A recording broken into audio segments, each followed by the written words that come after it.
Hello guys, welcome back to another video. இன்னைக்கு CSK வெற்றிகரமாக தோல்வியை சந்திச்சிட்டாங்க. ஸோ சூப்பராக தோத்துட்டாங்கன்னு தான் சொல்லணும். ஆனால் தோக்குறது கூட சகஜம் தான், ஜெயிக்கிறதும் தோக்குறதும் ஒரு பார்ட் ஆஃப் த கேம் தான். பட் அது எப்படி தோக்குறோன்றது ஒன்று இருக்குது. ஸோ தோக்கலாம், ஆனால் சண்டை செய்யாமையே தோக்கணும் அப்படின்னு ஒன்று இருக்குது தெரியுமா, அந்த மாதிரி தான் தோத்தாங்க. ஸோ அதை பற்றி தான் இந்த வீடியோ ஃபுல்லாக பார்க்க போகிறோம். So CSK vs RCB review தான் பார்க்க போகிறோம். ஸோ வாங்க வீடியோவில் போகலாம். ஆனால் அதுக்கு முன்னாடி ஒரு ஸ்பெஷல் கெஸ்ட்டை கூப்பிட்டு வர போகிறேன். அந்த கெஸ்ட்டு யாருன்னா, அந்த சிஎஸ்கே மேட்ச்லாம் வெறியாக பார்க்குறவங்க, இந்த சிஎஸ்கேக்காக சிஎஸ்கேன்னு உயிரோடு இருப்பாங்க, அந்த மாதிரி ஒரு ஆள். அந்த மேட்ச் ரிவ்யூ பண்ணுறது, இந்த மேட்சை பார்த்துட்டே இருக்கிறது, இந்த சைக்கிளில் போகும்போது பார்க்கறது, நடக்கும்போது இந்த மாதிரி ஒரு கேரக்டர்லாம் இருக்கும்ல. ஸோ அந்த மாதிரி ஒரு ஸ்பெஷலிஸ்ட்டு தான், இந்த மேட்ச் அனலிஸ்ட்னு சொல்லலாம். ஸோ அவரையே கூப்பிட்டு உட்கார வச்சு ஏன் நம்ம தோத்தோம் அப்படின்றதெல்லாம் அவர்கிட்ட கேட்கலாம். ஸோ வாங்க வீடியோவில் போகலாம்.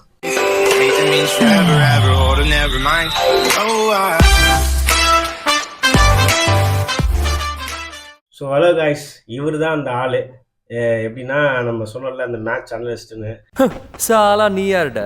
நிறைய மேட்சை பற்றிலாம் பார்ப்பீங்க. சொல்லுங்கள், நேற்று நடந்துச்சுல மேட்ச்சு, அந்த மேட்சை பற்றி ஏன் தோத்தோம் ஃபர்ஸ்ட்டு, அதுக்கு ஒரு ஆன்சர் தான் சொல்லுங்கள்.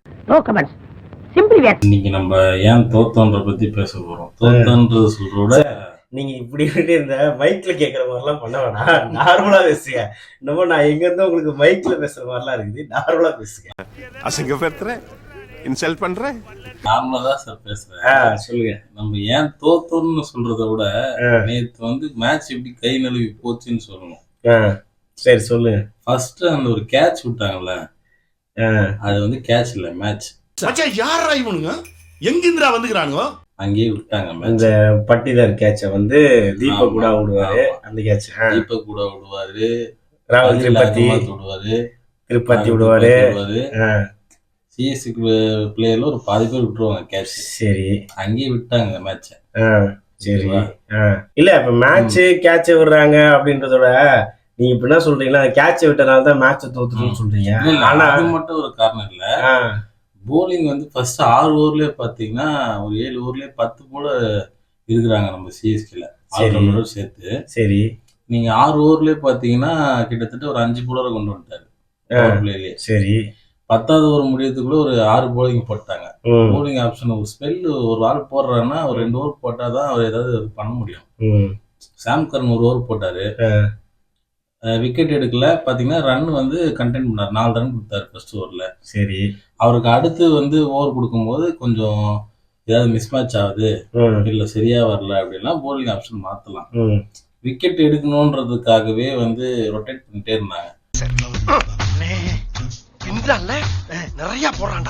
அஸ்வினுக்கு பவர் பிளேல கொடுத்தது எனக்கு சரியா தோணல. It's so embarrassing.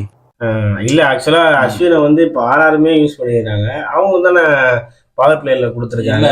நேத்து அஸ்வின் அதை சரியா பர்ஃபார்மன்ஸ் பண்ணல. நேத்து பண்ணல. ருத்ராஜுக்கு எடுத்த டிசிஷன் கரெக்ட் தான், ஆனா அஸ்வின் ஒழுங்கா பண்ணல. அப்படி சொன்னீங்கன்னா இதே டீமை வச்சுதானே மும்பை கூட ஆடணும். மும்பை கூட விளையாடும் போது எல்லா டேவுமே அந்த டேவா இருக்காது இல்ல. அஸ்வினுக்கு நேத்து வரல. அப்போ ஃபர்ஸ்ட் கலீல் அகமத் ஓபன் பண்றாருன்னா அவர் கூட இன்னொரு சீமர் வச்சு ஓபன் பண்ணணும்.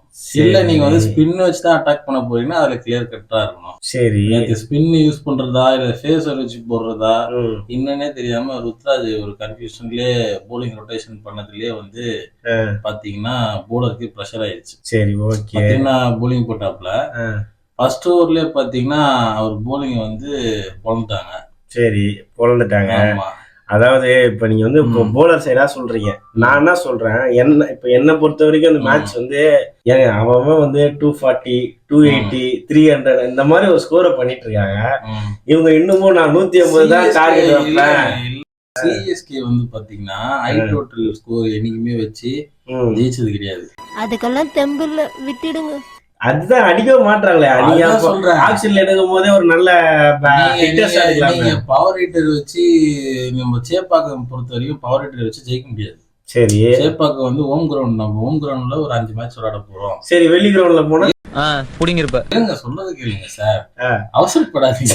சரி சரி சரி சரி. ஹோம் ஃபர்ஸ்ட் வந்து ஒரு டீம் வந்து ஹோம் கிரவுண்ட்ல தான் வந்து கான்சென்ட்ரேட் பண்ணணும். நீங்க other team, other ground, other மேட்ச்லாம் அப்புறம். அப்ப 7 மேட்ச் தான் ஜெயிப்போம். ஒரு சீரியஸ்ல நீங்க வந்து உள்ள இருக்கணும், செமிஃபைனலுக்குள்ள இருக்கணும்னா நீங்க ஹோம் கிரவுண்ட்ல விளையாடுற 5 மேட்ச்ல 5மே ஜெயிச்சாலும் இல்ல 4ஆவது ஜெயிச்சாலும் சரி. நீங்க அப்பதான் அது ஒரு வாய்ப்பு. சரி ஓகே. அந்த ஹோம் கிரவுண்டுக்கு தான் வந்து டீமை வந்து ப்ரிப்பேர் பண்ணுவாங்க சிஎஸ்கே. அப்படியுமே போயிடுச்சு. டீமே அப்படிதான் எடுப்பாங்க இந்த வாட்டி. ஆனா அந்த 11s வந்து ஒழுங்கா யூஸ் பண்ணல. ராகுல் திரிபாதி வந்து ஓப்பனிங்ல வந்து இறக்கி விடுறது வந்து ஒரு தப்பான move. எனக்கு ஃபர்ஸ்ட் ஒரு 2 கேள்வி ஆன்சர் சொல்லுங்க. இப்ப ராகுல் திரிபாதி, தீபக் கூட இந்த மேட்ச்ல ஆக்சுவலா என்ன பண்ணாங்க? அதான் சார் சொல்றேன், அவங்க எங்க வந்து யூஸ் பண்ணுன்றது வந்து தப்பு. அவங்க டீமே யூஸ் பண்ணாம அமுச்சு விட்ட மாதிரிலாம் இருந்துச்சு. நீ கேட்ட ஒவ்வொரு கேள்வி என்ன செருப்பால் அடிச்ச மாதிரி இருக்குடா. அவங்க எதுக்கு நம்ம எடுத்து வச்சுக்கிறோம்? ராகுல் திரிபாத்தியை நீங்க எடுக்கிறீங்க, நீங்க வந்து ஓப்பனிங் வந்து அனுப்பக்கூடாது ராகுல் திரிபாத்தியை. அது யாருக்கு ப்ரெஷர் ஆகுதுன்னா ராகுல் திரிபாத்திக்கு ப்ரெஷர் ஆகுது, ருத்ராஜ் கேகேடுக்கு தான் ப்ரெஷர் ஆகுது. அவர் எடுக்கிற டிசிஷன் அவருக்கு தான் ப்ரெஷர் ஆகுது. இவர் வராரு, ஃபர்ஸ்ட் மேட்ச் வந்து ஒரு ஓவர் ஆடல, பால் வந்து பேட்லயே படல, ரெண்டாவது ஒரு விக்கெட் ஆயிட்டு போயிடுறாரு. அன்னைக்கு வந்து ருத்ராஜ் தான் வந்து 50+ ஸ்கோர் அடிச்சாரு. நேத்து பாத்தீங்கன்னா அதே தான், நாளைக்கு வந்தாலும் அவர் அதே தான் பண்ணுவாரு. அவருக்கு வந்து ப்ரெஷர் ஆயிடும். ஒரு 2 பால் ஆடல அப்படின்னாக்கா வந்து ப்ரெஷர் ஆகி பால் ஆட்டோமேட்டிக்கா சுத்ததான் போவாரு, எட்ஜ் ஆகி கேட்ச் ஆயிடும், இல்ல விக்கெட் ஊந்துரும். ப்ரோ இப்ப என்ன பொறுத்த வரைக்கும் நான் எப்படி பாக்குறேன்னா, நம்ம டீம் எப்பவுமே வந்து ஒரு டீம்ல ஆடாதவன கூப்பிட்டு வருவாங்க, பயங்கரமா குரூம் பண்ணுவாங்க. அப்புறம் அதுக்கப்புறம் அவங்க வந்து எப்படின்னா ரஹானேவை கொண்டு வந்தாங்க மும்பை இந்தியன்ஸ்ல இருந்து. அவர் வந்து மும்பை இந்தியன்ஸ்ல உட்கார வச்சுட்டாங்க, ஒழுங்கா பெர்ஃபார்ம் பண்ணலன்னு சொல்லிட்டு. ஆனா இங்க வந்து மும்பை இந்தியன்ஸ் எதிர்க்க பயங்கரமான ஒரு பெர்ஃபார்மன்ஸ் இருந்துச்சு. ஏன்னா அவரோட பொட்டன்ஷியல் என்னன்னு நமக்கு தெரியும். ரஹானே வந்து எந்த மாதிரி ஒரு பேட்ஸ்மேன்ன்றது நமக்கு தெரியும். சோ அந்த மாதிரி ஒரு பிளேயரை இப்போ வந்து கொல்கத்தாலயும் போய் பயங்கரமா செஞ்சுன்னு இருக்காரு. ஓகேவா? ரஹானா வந்து நம்ம குரூப் பண்ணல. ரஹானா வந்து ஐபிஎல்ல ஒன் ஆஃப் தி ரெய்னாக்கு அப்புறம் பாத்தீங்கன்னா ஐபிஎல்லோட மிஸ்டர் இப்ப யாரு சொன்னா அப்படியே You are totally wrong. நம்ம குரூப் பண்ணலங்க. அவரு வந்து ஆல்ரெடி நல்ல பிளேயர் தான். Orange 2 season 3 season orange cap போடுறவரு, கேகேஆர் லீட் பண்ணிருக்காரு. நான் குரூப் பண்ணாங்கன்னா எதை சொல்றேன்னா, அவரை நம்ம தான் வந்து விளையாட கத்து கொடுத்தோம் அந்த மாதிரி நான் சொல்லல. ஒரு பிளேயரை உட்கார வச்சுட்டாங்க, ஓகேவா, விளையாட விடாம ஓகே வந்து பெர்ஃபார்மன்ஸ் பண்ணல. இப்ப அவரை கூப்பிட்டு வந்து இந்த ஓப்பனிங் இறங்கு, ஒன் டவுன் இறங்குன்னு ஒரு சான்ஸ் வந்து குடுக்குறோம்ல, அந்த இடத்துல வந்து ஒரு ஆடாத ஒருத்தர் உட்காந்து இருந்தவரை கூப்பிட்டு வந்து ஒரு சான்ஸ் ஒன்று கொடுத்து பெர்ஃபார்மன்ஸும் ஒரு பண்றாரு. அதை வந்து ஷோகேஸும் பண்றாரு. அந்த ஒரு ஃப்ரீடம். அதாவது எப்படின்னா சிஎஸ்கே பொறுத்த வரைக்கும் ஒருத்தர் வந்து ஒரு மேட்ச் ஆடலன்னா விட்டுற மாட்டாங்க, நீ ஆடலன்னு உட்கார வைக்க மாட்டாங்க. அவனுக்கு 7 சான்ஸ் 8 சான்ஸ் கொடுத்துட்டே இருப்பாங்க. ஸோ அது நமக்கு தெரியும் எல்லாருமே. ஸோ அந்த ஒரு கான்ஃபிடென்ட்டோட அந்த பேட்ஸ்மேன் வந்து இறங்கும் போது நல்லா பெர்ஃபார்ம் பண்ணுவாங்க. ஆனா இப்ப இவங்க 2 பேரை கம்பேர் பண்ணா, இவங்க 2 பேர் போன சீசன்ல எடுத்துவாங்க பெஸ்ட் ஸ்கோர் என்ன அடிச்சிருக்காங்க.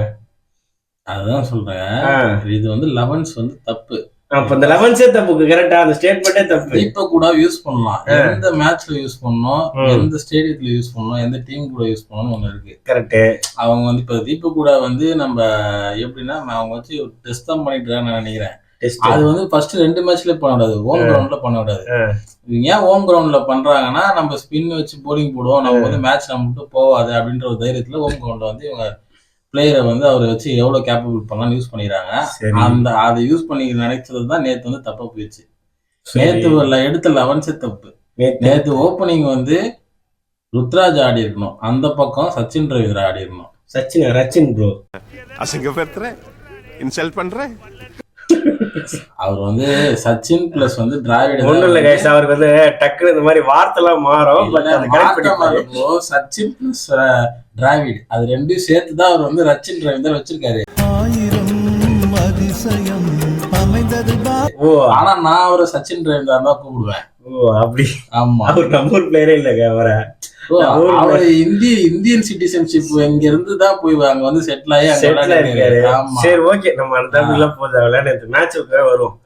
சரி ஓகே. இப்ப என்ன பொறுத்த வரைக்கும் நான் என்ன சொல்றேன்னா, இந்த இல்ல இருங்க நான் சொல்லிடுறேன். இவங்க 2 பேர் ஓபன் பண்ணாங்கன்னா ஒரு ருத்ராஜ் வந்து கன்சென்ட்டா அதாவது கிளியர் கட்டா ஒரு ஓவர் பாத்தீங்கன்னா ஒரு 4 2 4 வந்து அடிச்சாங்க. சரி அவங்க 2 பேரும் ஓபனர்ஸ் இருங்க சொல்றேங்க. இவங்க 2 பேரும் ஆடுனான்னு வச்சுங்களா, ஃபர்ஸ்ட் ஒரு 3 ஓவர் ஆடுறாங்க, 4 ஓவர் ஆடுறாங்கன்னா ஒரு 30-35 பிளஸ் ரன் வரும். இல்ல வந்து அவர் வந்து சச்சின் பிளஸ் வந்து டிராவிட் ஒண்ணும் இல்ல கைஸ், அவருக்கு வந்து டக்குனு இந்த மாதிரி வார்த்தை எல்லாம் மாறும். சச்சின் பிளஸ் டிராவிட் அது ரெண்டும் சேர்த்துதான் அவர் வந்து ரச்சின் டிரைவர் வச்சிருக்காரு. ஆனா நான் அவரை சச்சின் டிரைவர் தான் கூப்பிடுவேன். ஓ அப்படி? ஆமா, அவர் நம்ம ஊர் பிளேயரே இல்லங்க. அவர் இந்தியன் சிட்டிசன்ஷிப் இங்க இருந்து தான் போய் அங்க வந்து செட்டில் ஆகி இருக்காரு. சரி ஓகே, நம்ம அந்த எல்லாம் போதா விளையாண்டு மேட்சுக்கு வரும். சரி ஓகே. இப்ப என்ன பொறுத்த வரைக்கும் நான் என்ன சொல்றேன்னா, இந்த இருங்க நான் சொல்லிடுறேன். இவங்க 2 பேர் ஓபன் பண்ணாங்கன்னா ஒரு ருத்ராஜ் வந்து கன்சென்ட்டா அதாவது கிளியர் கட்டா ஒரு ஓவர் பாத்தீங்கன்னா ஒரு 4 2 4 வந்து அடிச்சாங்க. சரி அவங்க 2 பேரும் ஓபனர்ஸ் இருங்க சொல்றேங்க. இவங்க 2 பேரும் ஆடுனான்னு வச்சுங்களா, ஃபர்ஸ்ட் ஒரு 3 ஓவர் ஆடுறாங்க, 4 ஓவர் ஆடுறாங்கன்னா ஒரு 30-35 பிளஸ் ரன் வரும். இல்ல வந்து ஒரு 5 ஓவர் ஆடிட்டாங்கன்னா 45 பிளஸ் ஸ்கோர் வந்துடும். 1 ஓவர் வந்து அப்ப ராகுல் திரிபாதி வராரு அப்படின்னா அவருக்கு வந்து ஒரு ப்ரெஷர் இல்லாம இருக்கும், ஃப்ரீயா. பவர் பிளேல ஆல்ரெடி ஒரு 50 ரன் ஸ்கோர் பண்ணிருக்காங்க. நம்ம வந்து ஒரு பவர் பிளேல ஒரு ஓவர் இருக்கா, ஒரு ஓவருக்கு ஒரு 10 ரன் 15 ரன் நம்ம வந்து கேபிள் பண்ணா போதும் அப்படின்னு சொல்லிட்டு ரொட்டேட் பண்ணி ஆடலாம். ஆனா அவர் ஓப்பனிங்கே இறக்கி விடும் போது ராகுல் திரிபாத்திய ஃபர்ஸ்ட் ஓவர் வந்து 2 ரன் 3 ரன்ல வருது. சச்சின் டிரைவர் அந்த பக்கம் ஏதாவது சிங்கிள்ஸ் டூஸ் எடுத்து ஓடிட்டாருன்னா ராகுல் திரிபாதி கூட ப்ரெஷர் போயிருது. அவர் கட்டாயமா அடிச்சா அவர் ஆடினா 4 பால் 5 பால் தொடர்ந்து ஆடிடுறாரு. அதாவது எல்லா பிளேயருமே ப்ரெஷரோட ஆடதான் வந்து அங்க பிராக்டிஸ் எடுத்து வந்துருக்காங்க. ஓகேவா? இப்ப டெல்லியில ஒரு மேட்ச் நடந்தது, அவருக்கு இல்லாத பிரஷர் அந்த மேட்ச்ல, அதாவது தோத்துருவாங்க டிவி ஆஃப் பண்ணிட்டு போன மேட்ச்ல ஒருத்தர் வந்து ப்ரூவ் பண்ணி காட்டுறாங்க போது அப்போ ஒரு பிரான்சைசிக்கு ஏத்த மாதிரி ஒரு பிரஷர் இருக்கு. சிஎஸ்கேல பாத்தீங்கன்னா பிரான்சைசிக்கு உள்ள பிரஷர் இருக்காது, அவங்க டீம் வந்து ஃப்ரீடமா விட்டுருவாங்க. ஆனா இந்த பிரான்சைசி வெளியில வந்து எந்த ஸ்டேடியத்துல நீ போய் நீங்க வந்து டெல்லி மேட்ச்ல வந்து நீ பாத்துருக்கீங்களா? டெல்லின்னு 20 ஓவர் கத்திருக்காங்களா?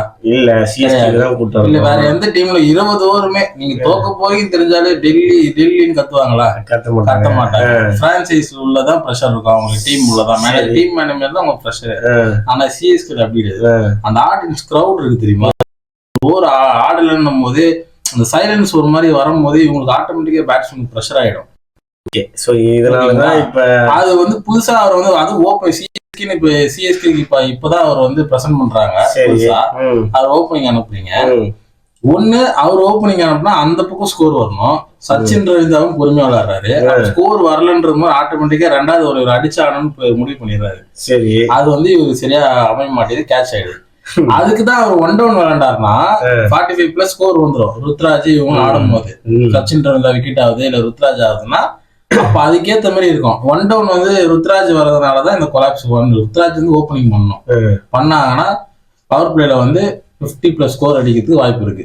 45 வந்து சரி, நம்ம ஏன் இன்னும் அந்த 150 டார்கெட்டா நம்ம இப்ப ஒரு டீல் எல்லாம் பாக்கலாம். ஏன்டா அவன் 240 அடிச்சுறான், முதலே சுத்திட்டு இருக்கிறோம் அப்படின்லாம் 240 அடிச்சு அவங்க பெரிய ரன் வித்தியாசத்துல ஒன்னும் ஜெயிக்கிறது கிடையாது.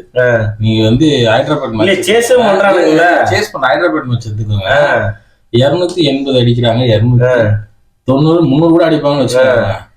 எவ்வளவு ரன் வித்தியாசத்துல அவங்க ஜெயிக்கிறாங்க ஆப்போனன்ட் கூட? ஒரு 40 ரன்.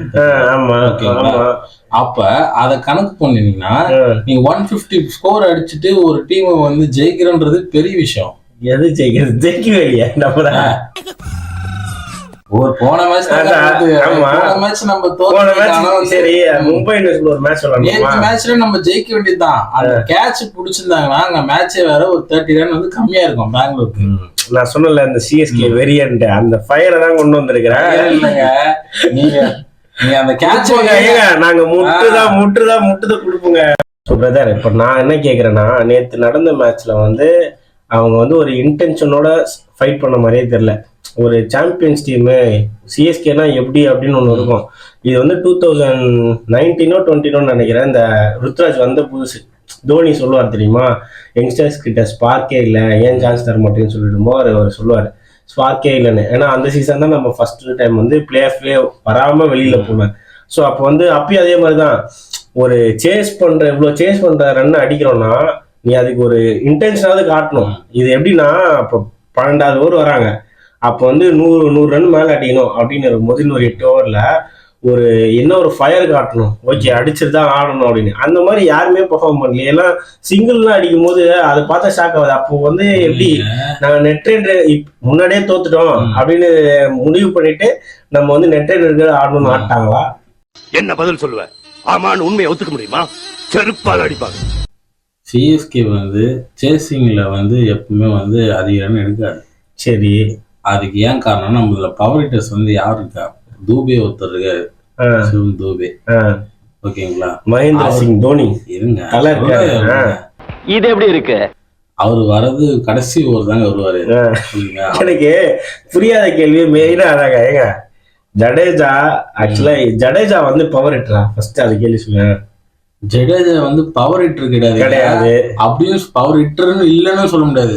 அவர் ஆம் பவர் வந்து இந்தியன் டீம்ல வேற யாருக்குமே கிடையாது. சரி, ஓகே. இல்ல, அவர் ஒரே ஒரு மேட்ச் அடிச்சிருக்காரு ஆர்சிபி எதிர்க்கா. ஒரு மேட்ச்ல இல்ல, 37 ரன் அடிப்பாரு ஒரு ஓவர்ல. ஓகேவா? அடிப்பாரா? சரி, ஓகே. ஆனா மத்த மேட்ச் நீ கம்பேர் பண்ணி வச்சோம்ல, ரவீந்திர ஜடேஜா ஆடுவாரு நல்லதான். பட் ஆனா இவர் வந்தாலே இப்போ ஒரு ஓவருக்கு 2 6 3 6 கன்ஃபார்ம் அப்படின்ற மாதிரி சொல்ல முடியாது. அவர் அந்த கடைசி கிட்ட வர அவர் பயங்கரமா சுத்த ட்ரை பண்ணுவாரு. அது எப்படின்னா அடிப்பாரு. ஓகே, அது வந்து ஃபினிஷிங் ரோலுக்கு தான் கரெக்டா இருக்கும். அவர் வந்து ஃபர்ஸ்ட் பேட்டிங்ல அவர் ஆடுற பேட்டிங்கும் வந்து சேசிங்ல ஆடுற பேட்டிங்கும் நிறைய வித்தியாசம் இருக்கும். நீங்க சொன்னீங்களா அந்த 37 ரன் அடிச்சாங்க, அது வந்து அவர் வந்து சேசிங்ல அடிக்கல, ஃபர்ஸ்ட் பேட்டிங்ல வந்து ஆடினாரு. சரி, ஃபர்ஸ்ட் பேட்டிங்ல ஆடும் போது அவருக்கு என்ன ஸ்கோர் நம்ம பிக்ஸ் பண்ணணும் எதுவுமே இருக்காது. அவர் போய் ஃப்ரீயா அவரோட சுத்துவாரு, கண்ணா அப்படின்னு சுத்துவாரு. பேட்டை பால் பட்டா 4 போவோம். ஆனா அவர் அந்த ஆஃப் சைட்ல வந்து அந்த ஆடுவாரு 4 இதெல்லாம் வந்து பேட்டை சும்மா அப்படி கட் பண்ணி விடுவார் பால். அந்த மாதிரி ஷாட்ல நல்லா விடுவாரு. அவர் வந்து பவர் ஹிட்டர்ஸ்ல நமக்கு கொண்டு வர முடியாது. சரி, பவர் ஹிட்டர்ஸ் பாத்தீங்கன்னா டூபே இருக்காரு, தோனி வருவாரு. தோனிக்கு அந்த ஒரு ஓவர் தான் இருக்கு. அந்த ஒரு 19 ஓவர் விட்டுருங்க, அது 6 பால் தான் வரும். அந்த 6 ஓவர் எனக்கு என்னன்னா மீதி அந்த 6 ஓவர்ல வருவாரு, ஒரு 25 ரன் 20 ரன் இம்பாக்ட் கொண்டு வந்துருவாரு. அது வந்து எப்படி பிரோஜனமே இல்லாத ரன்னா இருக்கு. பிரோஜனம் இல்லாத ரன் சொல்லாதீங்க. நீங்க வந்து ஃபர்ஸ்ட் பேட்டிங்ல ஆடுறாங்க, நீங்க வந்து ஃபர்ஸ்ட் பேட்டிங் விட்டுருங்க. ஃபர்ஸ்ட் பேட்டிங்ல ஆனா அந்த சீன் வேற. ஓகேவா? நான் நேத்து நடந்த மேட்ச் பத்தி தான் பேசுறேன். நேத்து நடந்த மேட்ச்ல வந்து அந்த கேட்ச் தாங்க நேத்து வந்து மேட்ச் ஆயி. சரி விடுங்க, ஏங்க அதெல்லாம் விட்டுருங்க. நம்ம கேட்ச் விட்டுட்டோம். ஓகேவா? உங்ககிட்ட பேட்டிங் இருக்குது, நீ வந்து ஆட போறேன்னு தெரிஞ்சிச்சு, ரன் ரேட் இவ்வளவு இருக்குது, இப்ப விக்கெட் விடுறாங்க அப்படின்னும் போது ஒண்ணு வர பிளேயர்ஸ் சிஎஸ்கேல வந்து இப்போ நேத்து மேட்ச்ல வந்து பாத்தீங்கன்னா மொத்தம் 5 தப்பு பண்ணிட்டாங்க. அந்த 5 தப்பு இல்லைன்னா மேட்ச் ஜெயிச்சிருக்கலாம். சரி, ஃபர்ஸ்ட் தப்பு மட்டும் சொல்லுங்க. எக்ஸ்பிளைன் பண்ணலாம். தப்பு மட்டும் சொல்றேன். ஃபர்ஸ்ட் வந்து ஓப்பனிங் வந்து உத்ராஜ் விளையாண்டு தப்பு. ஓகே, ஓகேவா? ரெண்டாவது தீபக் கூடாவ மிடில் ஓவர்ல வந்து விளையாட வர்றது தப்பு. 2 ஏன்னா அவர் விளையாட விடலாம். நீங்க சின்ன கிரவுண்ட் இப்போ வந்து பாத்தீங்கன்னா பெங்களூர் ஸ்டேடியம், ஹைதராபாத் ஸ்டேடியம் அந்த மாதிரி விட்டீங்கன்னா அவர் மிடில் ஓவர்ல இல்ல அவரை வச்சு வேற என்னங்க பண்றேன். இல்ல நானும் அதான் கேக்குறேன். அவரும் கேப்பபிள் ஆளுதாங்க. இந்தியன் டீம்ல இருக்காரு, எடுப்பாங்க. ஆனா அவரை விட நல்ல பிளேயர் டீம்ல இருக்கிறாங்க. விஜய் சங்கர் ஆட வச்சுருக்காரு, இப்ப நல்ல பிளாட்ஸ்விங். நெட் பிராக்டிஸ் எல்லாம் 40 ரன். சரி, ஓகே, அதை விட்டுருங்க. 4வது தப்பு சொல்லுங்க. அதாவது நம்ம வந்து மிடில் ஆர்டர் ஓவர்ஸ் வந்து ஆள் செலக்ட் பண்ணது தப்பு. அது அப்ப ஒத்துக்கிறீங்க, நம்ம டீம் செலக்ஷன் தப்பு. ஆமா, நேத்து ஜெயிச்சதுக்கு வந்து காரணம் என்னன்னா ஆர்சிபி ஜெயிச்சதுக்கு சொல்றாங்க. அவங்க ஜெயிச்சதுக்கு காரணம்னா அவங்க நல்லாதான் விளையாண்டாங்க நேத்து. ஆனா முழுக்க கிரெடிட்லாம் அவங்க கொடுத்துட முடியாது. நம்ம சிஎஸ்கே ஒழுங்கா விளையாடல அப்படின்னு தான் நம்ம சொல்லவே தவிர ஆர்சிபி சூப்பரா விளையாண்டாங்க அப்படின்லாம் நம்ம சொல்ல முடியாது. அவங்க கிட்டயும் போலர்ஸ் வந்து புவனேஸ்வர் குமார் இருக்காரு, அப்புறம் வந்து ஏசல்வுட் இருக்காரு. இவங்க 2 சீமஸ் எடுத்துட்டீங்கன்னா அங்க பெருசா பர்ஃபார்மன்ஸ் பண்ற அளவுக்கு யாருமே இல்ல. எஸ்டேயால எஸ்டிஆர் பால்லாம் வந்து நீங்க அடிச்சிடலாம். அவர் பால்லாம் எப்படி அவுட் ஆறாங்கன்னா ஃபர்ஸ்ட் ஓவர்ல நல்லா தான் போடுறாரு. நீங்க பினிஷிங் வரும்போது பால் அடிக்க போய்தான் அவுட் ஆகுது. பால் ஸ்விங் பாத்தீங்கன்னா ஏசல் வுட்டுக்கும் புவனேஸ்வர் குமார். என்ன பொறுத்த வரைக்கும் சிஎஸ்கேவோட பெஸ்ட் ஃபைட்னா நான் போலிங் தான் இப்ப இருக்கிறது வந்து ரொம்ப நல்லா இருக்குன்னு சொல்றேன். ஏன்னா 100 வந்து அந்த 100 அவர் போடுற பால் வந்து நேற்று பாத்தீங்கன்னாவே செம்மையா போடுறாரு. ஓகேவா, ஒரு பிக் ஆஃப் த போலர்னா அவரை சொல்லலாம் சிஎஸ்கேக்கு. ஓகேவா, அதே மாதிரி அஸ்வினுக்கும் தெரியும் ஒரு ஓவர் ரன் கொடுக்குறாருன்னா அடுத்த ஓவர் இழுத்து பிடிக்க தெரியும். கலிலும் சூப்பரா தான் போட்டாரு. இருங்க சொல்லுங்க, எல்லாருமே சூப்பரா போட்டா ஏங்க மேட்ச் விட்டாங்க? அதுதான் எங்க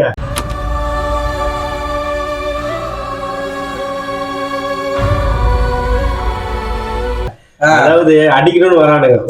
மேட்ச்ல நீங்க ஒண்ணு கவனிச்சிக்கலாம் இல்லையா? நேத்து நீங்க மேட்ச்ல 100+ போட்ட எல்லா பாலுமே பவுண்டரிஸ் தான் போயிருக்கு. பாத்தீங்களா? ஆமா, நேத்து மேட்ச்ல வந்து ஸ்பின்னுக்கு அங்க வந்து வாய்ப்பே இல்லை. ஏன்னா பால் டேர்னே ஆகல. சரி, 100 ஆகுமத்துக்கு ஏதோ ஒரு 1-2 பால் தான் டேர்ன் ஆச்சு. பால் அந்த டேர்னே இல்ல. நீங்க சாம்கரன் வந்து போடுறாரு 90 ஸ்பீட்ல போடுறாருங்க. அவர் 100க்கு மேல போட்ட பால் இது 1-2 பால் தான். சரி, சாம்கரனுக்கு மேல ஏன் கான்வே எடுக்கலாமே? கான்வே இன்ஜுரியில இருந்தாரு. அவர் சாம்பியன்ஸ் டிராஃபி விளையாடல. இப்ப நிறைய பேர் கமெண்டேட்ல சொல்றாங்களே கான்வே உட்கார்ந்தாரு நல்லாதான் இருக்காரு, இப்ப நீங்க நல்லாதான் இருக்காருன்றாங்களே. ஃபாரின் பிளேயர்ஸ் எல்லாம் பாத்தீங்கன்னா சாம்பியன்ஸ் டிராஃபி விளையாட ஒருத்தருமே வரல. கேட்டா இன்ஜுரின்னு உட்காந்துட்டாங்க. ஐபிஎல் வந்து பாத்தீங்கன்னா மிச்சல் ஸ்டாருக்கு விளையாடுறாரு. அவரு கேட்டா சாம்பியன்ஸ் டிராஃபி கால் ஒஞ்சிச்சு கை ஒஞ்சிச்சு இன்ஜுரினானுங்க பத்தாங்க வந்து விளையாடுறாரு. அதே மாதிரி பாத்தீங்கன்னா வேற யாரு ஏசல் விட்டு அப்படித்தான் பெங்களூர்ல வந்து விக்கெட்டா எடுத்துனுறாரு. சாம்பியன்ஸ் டிராஃபி போட்டு வந்து ஆஸ்திரேலியா கப்பா வச்சிருக்கோம். நம்ம லிஸ்ட்லயே இல்லையே. அடேங்கப்பா, அதெல்லாம் வந்து நம்ம டீகோட் எல்லாம் பண்ணணும்னு வச்சுக்கோங்களேன், வீடு பெருசா போகும். அந்த மாதிரி டெவன் கார்னுக்கும் என்ன பிரச்சனை நமக்கு தெரியாது. டீம் மேனேஜ்மெண்ட் தான் தெரியும். இருக்கும் ஏதாவது மேஜர் இருந்துச்சா இருக்கும். டெவன் கார்ன் மாதிரி ஒரு பிளேயர் இல்ல நம்ம வந்து ஒரு மேட்ச் தோத்துட்டாங்கன்னா ஜட்ஜ் பண்ண கூடாது. அது எனக்கு ஓகே. ஏன்னா இப்ப திருப்பதி இன்னைக்கு அடிக்கலன்னா ஒரு அடுத்த மேட்ச்ல திடீர்னு பெர்ஃபார்ம் பண்ணலாம். திருப்பதி வந்து சூப்பர் பேட்ஸ்மேன். நீங்க கூடாவும் வந்து பெர்ஃபார்ம் பண்ணலாம். இத நான் இப்படி சொல்லல. ஆனா நம்ம டீம்ல ஒரு அந்த பவர் பேக் அப்படின்னு எப்படி சிவம் டுபே மட்டும் தான் பாக்குறாங்க. எப்படின்னா இவர் வந்தாருன்னா ஒரு இம்பாக்ட் கொடுப்பாருன்னு. ஓகேவா, அந்த இம்பாக்ட் கொடுக்கறதுக்கு ஒரு 2-3 பிளேயராவது எல்லா டீம்லயும் இருக்கிறாங்கல்ல. அந்த 2-3 பிளேயர் ஏன் நம்ம டீம்ல இல்ல அப்படின்றது ஒண்ணு. அதுக்கப்புறம் எடுத்துட்டாங்க. சரி, இப்ப இதுக்கப்புறம் வர மேட்ச் எல்லாம் எப்படி கொண்டு போறாங்க? ருத்ராஜுக்கு நம்ம சொல்லணும்னு அவசியம். தோனி இருக்காரு, பிளெமிங் இருக்காரு, மைக்கேல் லாசி இருக்காரு, இவ்வளவு பெரிய ஆள்லாம் இருக்காங்க. அவங்களுக்கு எல்லாமே தெரியும். ஆனா அந்த 11 வந்து மாத்தி ஆடணும். சிஎஸ்கே பொறுத்த எந்த டீம் எடுத்தீங்கன்னாலும் எடுக்கிற ஆள ரொட்டேட் பண்ணே இருப்பாங்க. ஆனா சிஎஸ்கேல பாத்தீங்கன்னா ஆப்ஷன் எல்லாம் எடுத்துருவாங்க. 20 பேர் 25 பேர் எடுத்துருவாங்க.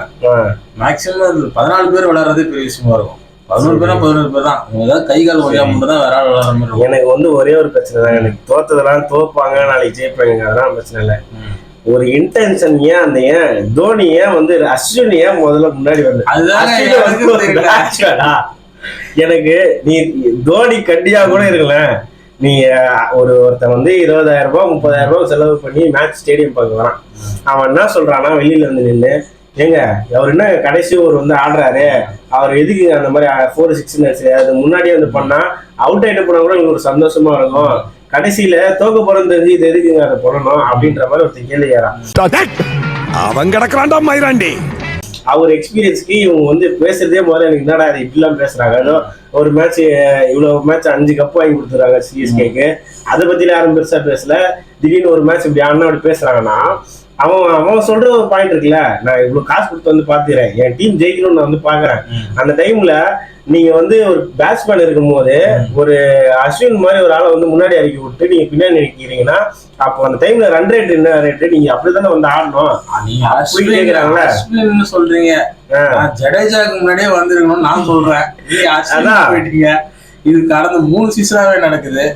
கரெக்ட். அதுதான் ஜடேஜா அடிக்கக்கூடிய ஆள் தான். எல்லா மேட்சும் ஜடேஜா அடிப்பாரான்னு கேட்டா அடிக்க முடியாது. ஆனா அடிப்பாரா எல்லா மேட்சும் அடிப்பாரு. அந்த இம்பாக்ட வந்து முன்னாடியே கொடுத்துட்டு போயிட்டா ஒரு பூஸ்ட் இருக்கும்ல அடுத்த வர பிளேயருக்கு. இப்ப நீ வந்து ஒரு 12 பால் இப்ப நீங்க ஆர்சிபியோட மேட்ச் ரன் அடிச்சாங்களே இந்த மேட்ச், அந்த மேட்ச் வந்து ஃபுல்லா இது பாருங்களேன். பில் சால்ட் பாருங்களேன் 32 ரன் அடிச்சிருக்காரு. எத்தனை பால்? 16 பால்ல. ஆக்சுவலா அவர் மட்டும் தோனி அந்த ஸ்டெம்பிங் ஒண்ணு பண்ணலன்னு வச்சுக்கோங்களேன், நேற்றுக்கு 240 250ன்ற மாதிரி இருக்கும். ஏன்னா அந்த மாதிரி ஒரு ப்ளே பண்ணிட்டு இருந்தாரு. அதே மாதிரி விராட் கோலி மட்டும் தான் நேற்று பேட்ல ஒழுங்கா பண்ணல. 30 பால் 31 ரன். தேவ்தட் படிக்கல எத்துவாங்களாம் அங்கே வரலாம். 27 ரன்னு 14 பால்ல.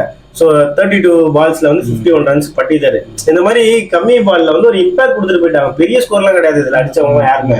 ஆனா அந்த இம்பாக்ட் கொடுத்ததுதான் வந்து இந்த ஸ்கோரை கொண்டு வந்துச்சு. இந்த 197 அப்படின்ற ஒரு டார்கெட்டை வந்து கொண்டு வந்தது இந்த இம்பாக்ட் தான். இந்த இம்பாக்ட் சென்னை சூப்பர் கிங்ஸ் கிட்ட நேற்று மேட்ச்ல இல்ல. கரெக்டா? இதை வந்து கொடுக்க வேண்டிய ஆளுங்கன்னு இருக்காங்க. யாருன்னா டூபே பண்ணுவாரு, தோனி பண்ணுவா போல, இந்த மாதிரி ஒரு ஆளுங்கெல்லாம் இருக்கும் போது அவங்க எல்லாம் இறக்காம இங்க வந்து இப்படி உருட்டினே இருந்தாங்களா. எனக்கு அது அதுவும் 12வது ஓவர்ல ஸ்ட்ரோக் வச்சிடும் தள்ளிட ஆடும் போதெல்லாம் அவர் வந்து எங்க வைக்கிறாரு, கவர் ரேஞ்சில ஃபீல்டர் வைக்கிறாங்க, க்ளோஸ் அப்ல அதெல்லாம் வச்சு ஆடுறாங்க. ஃபீல்ட் வைக்கிறாங்க. அது எம்எஸ் தோனிக்கு வைக்கிறாங்க லெக் சைட்ல. அது வந்து அது ஒரு சீன் காட்டுறதுக்காக இருக்கும். சரி, ஓகே, காட்டுறதுக்குலாம் நம்ம சொல்ல முடியாது. அவங்க மேட்ச் கிரிக்கெட்னா ஃபீல்ட் எங்க வேணா வைக்கலாம். அது ஓகே தாங்க. சரி, அது விட்டுருங்க. இப்ப ஆர்சிபி ஜெயிச்சிட்டாங்க. நான் அதுக்கு சொல்ல வரல. அந்த ரேஞ்சுக்கு ஐபிஎல் மாரி ஒரு T20 மேட்ச்ல ஒரு 4 ஃபீல்டர் நேத்து உள்ள இருக்காங்க. சர்க்கிள் உள்ள 4 ஃபீல்டர் பிளஸ் கீப்பர் 5 ஃபீல்டர் உள்ள இருக்காங்க. வெளியே 4 ஃபீல்டர் தான் இருக்காங்க. 4 ஃபீல்டர் இருந்து நேத்து பவர் பிளே மாரி தான் சிஎஸ்கே 20 ஓவருமே. ஆனாலுமே ரன் அடிக்கல. அதுக்கு ஏன் காரணம்னா மிடில் ஆர்டர்ல வந்து நம்ம கிட்ட கரெக்டான பிளேயர் இல்லை. இதுதான் நாங்க சொன்னேன். அதுக்கப்புறம் இல்ல அவங்க அதுல விட்டாங்க இதுல விட்டாங்க சொல்லிட்டு இருந்தேன். ஏய், மிடில் ஆர்டர்ல இல்லங்க. பைத்தியமாயவன் ரொம்ப நேரம் நல்லா பேசிக்கிட்டாடையா. அதுக்கப்புறம் அசிங்கமா பேசுவேன். சொல்லுத சொன்னதே திருப்பி சொல்லிட்டு நானும் எப்படி பண்றேன். நேற்று ஆக்சுவலா வந்து மேட்ச் நடக்கும் போது இவரு எங்க கூட தான் உட்காந்துட்டு இருந்தாரு. நான் வந்து 10வது ஒரு 12வது ஒரு தாண்டும் போது சொல்லிட்டேன் மேட்ச் காலின்னு. இவர் என்ன சொன்னாரு, இது வந்து ஒரு ஸ்கிரிப்டா. இந்த ஸ்கிரிப்ட்ல எப்படின்னா, இப்போ ஒருத்தர் அவுட் ஆகணும்னு தோனி உள்ள வருவாரு. உள்ள வந்து மேட்சை முடிச்சு கொடுக்கணும். ஏன்னா லாஸ்ட் இந்த ஆர்சிபி மேட்ச்ல நம்ம விட்டோம்ல, அதை வந்து இந்த இதுல வந்து கவர் பண்ணணும். இதாண்ட ஒரு ஸ்கிரிப்ட், இப்படிதான் நடக்கும்டான்னு இந்த நாய் வந்துச்சு. அது வந்து ஒரு நாள் சொல்லும் போது தோனி வரவே இல்லை. கடைசியா தோனி வரும்போதுல இதுக்கப்புறம் நான் என்ன சொல்றது, அதான் உனக்கே தெரிய வேண்டியது போயிட்டான். இல்ல இப்பயும் சொல்றேன், நேத்து தோத்தது நல்லதுதான். இன்னும் என்ன நீ பைத்தியக்காரனாவே நினைச்சிட்டு இருக்கிறல? அவனு இந்த செமிஃபைனல்ல தான் அடிச்சு ஓட விடணும் அந்த ஆர்சிபிய. செமிஃபைனல்ல வந்து தான் தோனி கேட்ச புடிச்சிட்டு ஏதோ வந்து வேர்ல்ட் கப் ஜெயிச்ச மாதிரி பண்ணாங்க. ஏன் அவங்க டீம் ஏன் வந்து இந்த சிஎஸ்கே அடிச்சாலே வந்து நாங்க ஆர்சிபி கப் அடிக்க கூடிய ஒரு நல்ல டீம் தான். சொல்லும் போது சிரிப்பு வருதுல உங்களுக்கு. இல்ல உண்மையில கபடி கூட டீம் தான். அவங்க எங்க கோட்டை விடுறாங்கன்னு வச்சீங்களேன், இந்த ஆட்டிடியூட் தான். அது வந்து பாத்தீங்கன்னா டீமுக்குள்ளே இருக்குது, டீமுக்கு வெளியே இருக்குது. ஏதோ நேத்து ஒரு மேட்ச் சேப்பாக்கத்துல 17 வருஷம் கழிச்சு ஜெயிச்சா ஒருத்தன் என்ன பண்ணுவான், வேர்ல்ட் கப்பே ஜெயிச்சானுங்க. எவ்வளவு கழிச்சு ஜெயிச்சாங்க? தோனி போனதுக்கு அப்புறம் 2011 அப்புறம் இப்பதான் ஜெயிச்சாங்க. அது வந்து ஒன் டேல ஜெயிக்கல. அதுக்கப்புறம் இப்பதான் T20 ஜெயிச்சாங்க. ஓகேவா, 4-5 ஆயிடுச்சு. எதாச்சு அது ஒரு எமோஷன் தான் வரும் ஜெயிச்சிருக்காங்க. அதுல எங்க ஆட்டிடியூட் வரும்? 17 வருஷம் கழிச்சு ஒரு டீம் ஜெயிக்கிறேன்னா நீ எப்படி இருக்குன்னா, அது தோனி ஆப்போசிட்ல தோனி இருக்கிற பிளேயர்ஸ் எல்லாம் ரெஸ்பெக்ட் தான் கொடுக்குறாங்க. இந்த டீம் மேனேஜ்மெண்ட் சுத்தி வெளியில நடக்குது தெரியுமா ஒரு பாட்டு. ஆனா அது விஷயத்துல நேற்று நம்ம சேப்பாக்கம் ஸ்டேடியம்ல ரொம்ப டீசெண்டா நடத்துறாங்க இந்த ஆர்சிபி ஃபேன்ஸா இருக்கட்டும். அதாவது எப்படி நடத்தணும் அப்படின்றதுக்கு நம்ம ஒரு உதாரணம். அது வந்து பாக்கிறதுக்கே ப்ரௌடா இருந்துச்சு. தோத்தாலும் நாங்க உங்களை எப்படி டீசெண்டா மெயின்டைன் பண்றோம். ஆனா அவங்க கிரவுண்ட்ல வச்சு நம்ம என்னென்னமோ பண்ணானுங்க. அதை பாக்கிறதுக்கு நீங்க இவ்வளவுதான்டா அப்படின்னு சிஎஸ்கே பிளேயரும் ஆர்சிபி தோத்தா நேற்று பண்ணிருப்பாங்க, வச்சு செஞ்சிருப்பாங்க. எப்படின்னா அது வந்து இந்த ஃபன் மூமெண்ட் கலாய்க்கிறதோட போயிருக்கும், அரங்கெல்லாம் போயிருக்காது. ஆமா. ஆனா அவங்க என்ன சொல்லுவாங்க, எப்படா இன்னும் 2 வருஷம் என் பேன் ஆனீங்களா, ஏன் பேன் ஆனீங்க, இது இந்த ஒரு டைலாக் தூக்கிட்டு வந்துருவாங்க. அவங்க வந்து பேன் கிடையாது, நம்மளாவது 2 வருஷம் ஆடல, அதுக்கப்புறம் வந்து கப் வச்சான். அவனுக்கு 18 வருஷம்ல எழுதி வச்சு விராட் கோலி ரிட்டையர் கப்பே அடிக்க மாட்டீங்களா இல்லையா? அந்த ஆள் வேறதான் டீமுக்கு போனா கூட கப்பு செய்வான். அவங்க டீம்ல இருக்கிற கப்பு செய்ய மாட்டான் அந்த ஆளு விராட் கோலி. என் கூட ஒருத்தர் சுத்திருக்கிறான் ஆர்சிபி. அவருக்கு சொல்லிட்டு இப்ப லைவா உங்களுக்கு ஆர்சிபி ஃபேன்ஸ் எப்படி இருப்பாங்க ஒரு டெமோ உனக்கு காமிச்சிடுறேன். இப்போ ஒரு மேட்ச் தோக்குறாங்க, இப்போ மும்பை இந்தியன்ஸ் சிஎஸ்கே கூட வச்சுக்கோங்களேன், ஆர்சிபி சிஎஸ்கேவோட மும்பை சிஎஸ்கேனா ஒரு ரெண்டு பெரிய டீம்னா ஐபிஎல்ல இவங்க தான். இவங்க 2 பேர் ஒரு மேட்ச் நடக்குது தோத்துனா இவங்க 2 பேர் ஃபேன்ஸும் வந்து பெரிய ஃபேன்ஸ் பேஸ் தான். எப்படி சண்டை போட்டுப்பாங்க எப்படின்னா இந்த சோசியல் மீடியாவில் ஒரு ஃபன் எலிமெண்ட்டோட போயிடும். நீங்க மும்பையில போயிட்டு மேட்ச் தோத்துட்டு வந்தீங்கன்னா சிஎஸ்கே பிளேயரை வந்து இந்த மாதிரி பண்ணியிருப்பாங்கன்னா கிடையாது. இங்க சென்னையில பண்ணிருப்பாங்கன்னா கிடையாது. இருக்கிறவங்க ஆட மாட்டா, இல்லாதவங்க ஆட மாட்டது. அது ஏன்னா அந்த பக்கம் ஒரு 5 கப் இருக்கு, இந்த பக்கம் ஒரு 5 கப் இருக்கா, அதனால அந்த ஜெயிச்சிருக்காங்கல்ல அது ஒரு பெரிய விஷயமாவே தெரியாது. இவங்க ஜெயிக்கிறதுனாவே என்னன்னு பார்த்ததே கிடையாது இது வரைக்கும். சிஎஸ்கே சின்ன ஸ்டேடியத்துல வந்து 17 வருஷமா இவங்க அதுவே ஒரு கனவு. அதுக்கப்புறம் இந்த கப் அடிக்கிறது ஒரு கனவு, அதுவும் விராட் கோலி கேப்டனா இருந்து அடிக்கிறது ஒரு கனவா இருந்தது. அது நடக்கல. இப்போ இன்னொரு ஆளை இறக்கி விட்டுருக்காரு புதுசா ஒரு கேப்டனு. அவர் 2 மேட்ச் ஜெயிச்சிருக்காரு. 3ஆவது மேட்ச் வாழ்த்துக்கள் சொல்லலாம். வாழ்த்துக்கள் சொல்லுங்க ப்ரோ. இல்லைங்க அதாவது இது ஏன் வருதுன்னா அந்த பிளேயர்ஸ்னால வரல, அவங்க ஃபேன்ஸ் இருக்காங்க தெரியுமா. அவரோட ஒரு ஃபேன் ஆக்சுவலா ஒரு ஃபேனுக்கு கால் பண்ணி பேசுவாங்க. எனக்குமே ஆர்சிபி கப் அடிச்சு வச்சீங்கன்னா நான்லாம் சீரியஸா பாத்தீங்கன்னா வான வேடிக்கை விட்டு கொண்டாடுவாங்க. நானு சிஎஸ்கே அடிக்க கூடாது இல்ல சிஎஸ்கேக்கு அடுத்து கப் அடிச்சா எந்த டீம் கப் அடிச்சா பரவாயில்லங்க இவங்க கப் அடிச்சிருக்காங்கன்னு தோணுன்னு எப்படி பாத்தீங்கன்னா ஆர்சிபி. இது ஒண்ணும் இல்ல, கேமரா பேசுறான் ஃபுல். இப்ப நீங்க வேர்ல்ட் கப்பே எடுத்துக்கோங்க, இந்தியாவுக்கு பதிலாக கப் அடிச்சா எந்த டீம் அடிக்கும்னு இருந்தா எல்லாருமே நியூசிலாந்து தான் சொல்லியிருப்பாங்க. ஏன்னா அது அடுத்து அவங்க ரொம்ப நாளா ட்ரை பண்ணே இருக்காங்க, ஜெயிக்க முடியல, வர முடியல. இல்ல இவங்க அடிச்சுட்டாங்கன்னா இப்ப அடிக்காமே ஒரு வாய்ப்பு. நாங்க அடிச்சுட்டா அப்படி பேச மாட்டாங்க, கப்ப அடிச்சுட்டாங்கன்னா அப்படி பேச மாட்டாங்க. அந்த என்ன சொல்றது, பிரியாணி சாப்பிடுற வரைக்கும் தான் அது எப்படி இருக்குன்னு தோணும். பிரியாணி சாப்பிட்டா அது தெரிஞ்சிட டேஸ்ட். அது கப் அடிக்கிற வரைக்கும் தான். கப் அடிச்சுட்டா நீ வேணா பாருங்க, ஆர்சிபி ஃபேன்ஸ் இப்படி இருக்க மாட்டாங்க கப் அடிச்சா. அதுக்காகவாது அவனுக்கு ஃபர்ஸ்ட் கப் அடிக்கணும், அந்த ஃபேன்ஸுக்காகவாது கப். சரி சரி சரி. நேத்து நீங்க ட்ரீம் லெவல்ல வர, அதாவது கிரிக்கெட்டே அந்த கேமே ஒரு சூதுன்னு சொல்லுவாங்க.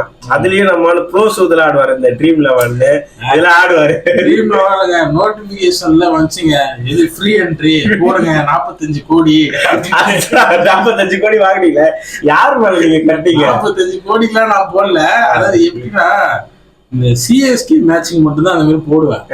அது ஒரு நம்ம என்னதான் இல்ல ஆக்சுவலா இது ஒண்ணு இருக்குது. நல்லா அந்த ட்ரீம் லெவல் விளையாடுறவங்க, அதுல வந்து காசு எடுக்கிறவங்க எப்பயுமே சிஎஸ்கே மேல கட்டவே மாட்டானுங்க. ஏன்னா அவங்களுக்கு தெரியும் இந்த டீம் வந்து இப்படிதான் ஆடோட எதிர்க்க மேலதான் கட்டுவானுங்க. ஏன்னா அவனுக்கு தான் ஏதாவது ஒண்ணு பண்ணி கொண்டு வந்துருவானுங்க. ஆனா இதுல வந்து இவனுங்க எப்படியே ஜெயிச்சிருவானுங்க. சிஎஸ்கே ஜெயிச்சிருன்னு அவனுக்கு தெரியும். ஆனா அந்த பாயிண்ட்ஸ் டேபிள்ல எல்லாம் அந்த அதிக பாயிண்ட் எல்லாம் வாங்கி கொடுக்க பிளேயர்ஸ்ல யாருன்னு பார்த்தா அந்த ஆப்போனன்ட் பிளேயர்ல தான் இருப்பானு. நீங்க யார் மேல கேப்டன் கட்டினீங்க அதை சொல்லுங்க. ருத்ராஜ் தான் கேப்டன். ருத்ராஜ் தான் கேப்டன். வைஸ் கேப்டன் கலில் அகமத் போட்டாங்க. கலில் ஓப்பனிங் போடுவாரு, மொத்தமா லாக்கிட்டு போயிருக்கோம். போடுவாரு. ஒரு சீமல்ல ஒரு 2 விக்கெட் எடுப்பாரு. லாஸ்ட் ஒரு விக்கெட் எடுப்பாரு. 3 விக்கெட் எடுப்பாரு. 3 விக்கெட் எடுப்பாரு. போட்டேன் பார்த்தா ஓப்பனிங்க ஜெயிச்சீங்க. அது சொல்லுங்க. எங்க சிஎஸ்கேவே ஜெயிக்கலாம். நான் இருக்கிற 11 பேர்ல 7 பேர் சிஎஸ்கே. ஏதாவது தெரியுதா? கேமா இருந்தாலும் என் வன்மா வந்து ஆர்சிபி மேல இருக்குன்ட்டு சிஎஸ்கே மொத்தமா கட்டிருக்கிறானா நாலு. மோசமான ஒரு சிஎஸ்கே கண்ணி தான், அது ஒத்துக்கிட்டுதான் ஆகணும். அப்போ அந்த கேம்ல கூட ஆர்சிபி பிளேயர்ஸ் நான் கட்ட மாட்டேன். ஏன்னா எல்லாம் விராட் கோலி மேல கட்டுவாங்க. ஆனா விராட் கோலி வந்து நேற்று நான் எடுத்தேன், பீசால்ட்ட எடுத்தேன். விராட் கோலி எடுத்தேன், ஆனா எங்க சப்ஸ்டியூட்ல வச்சிருக்கேன். பீசால்ட்ட வச்சிருந்தேன். நான் அதான் இவங்கள போட்டுருக்கணும். பீசால்ட்ட வந்து வைஸ் கேப்டனாவும் பட்டித்தர வந்து கேப்டனாவும் போட்டிருக்கணும். சிஎஸ்கே நம்பினேன், ஆனா வந்து சிஎஸ்கே நம்பினா ட்ரீம் லெவல் தான் தோற்கும். ஆனா ஐபிஎல்ல தோக்க மாட்டோம். மெசேஜ் வேற. சரி ஓகே. அடுத்த மேட்ச்ல வந்து ராஜஸ்தான் ராயல்ஸ்குள்ள வந்து இதே மாதிரி ஒரு கூப்பிட்டு வந்து ஒரு ரிவ்யூ போடுறேன். ஸோ நெக்ஸ்ட் வீடியோல பார்க்கலாம். பாய் கைஸ்னா பாய் சொல்லிடலாம்ல, இல்ல வேற சொல்லணுமா? ஜெயிச்சதுக்கு அப்புறம் உங்களுக்கு பாய் சொல்றேன் ராஜஸ்தான். சரி ஓகே கைஸ், பாய். வாழ்க்கை எதை நோக்கி பயணமா போய்கிட்டு இருக்குன்னே தெரியலையே.